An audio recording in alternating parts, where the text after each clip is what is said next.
তামিলনাড়ুর রাজনীতিতে নতুন সমীকরণ গড়ার পথে অভিনেতা থালাপতি বিজয়ের রাজনৈতিক দল টিভিকে।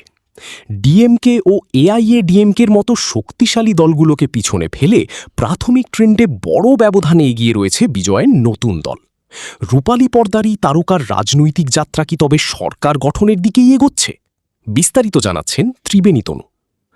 অভিনেতা থেকে রাজনীতিবিদ হয়ে ওঠা থালাপতি বিজয় ভারতের তামিলনাড়ু বিধানসভা নির্বাচনের ভোট গণনায় এগিয়ে আছেন।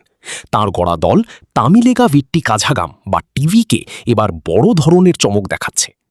4 মে ভোট গণনার প্রাথমিক ধারা অনুযায়ী প্রায় 100টি আসনে এগিয়ে থেকে শক্ত অবস্থান তৈরি করেছে দলটি।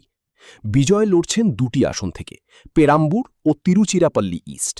এই 2 আসনেই প্রাথমিক ট্রেন্ডে এগিয়ে থেকে নিজের রাজনৈতিক অভিষেককে জোরালো করেছেন তিনি। উল্লেখযোগ্যভাবে এই আসন দুটি আগে শাসক দল দ্রাবিড় মুন্নেত্রা কাঝাগামের দখলে ছিল। উত্তর চেন্নাইয়ের পেরাম্বুর থেকেই আনুষ্ঠানিকভাবে রাজনৈতিক যাত্রা শুরু করেন বিজয়। ভারতীয় গণমাধ্যম দ্য হিন্দুর তথ্য অনুযায়ী ভোট গণনার শুরু থেকে এখন পর্যন্ত টিভিকে প্রায় 100টি আসনে এগিয়ে রয়েছে। বিজয়ের দলের পরেই রয়েছে এআইএডিএমকে, যারা প্রায় 75টি আসনে এগিয়ে। অন্যদিকে বর্তমান শাসক দল ডিএমকে প্রায় 50টি আসনে এগিয়ে থেকে তৃতীয় স্থানে রয়েছে। সংবাদ মাধ্যম এনডিটিভির প্রতিবেদন বলছে টিভিকে প্রায় 89টি আসনে এগিয়ে আছে, যেখানে এআইএডিএমকে এগিয়ে 74টি আসনে।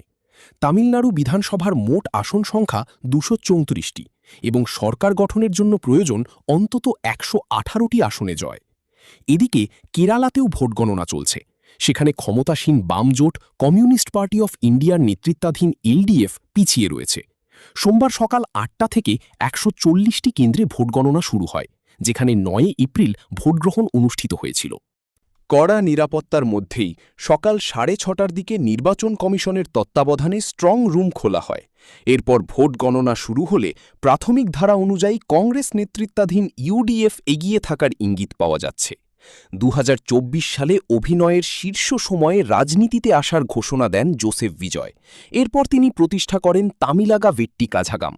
এখনও চূড়ান্ত ফলাফল প্রকাশ না হলেও প্রতিষ্ঠার মাত্র 2 বছরের মধ্যেই 2026 সালের নির্বাচনে তাঁর দল সরকার গঠনের দোরগোড়ায় পৌঁছে গেছে বলে মনে করছেন।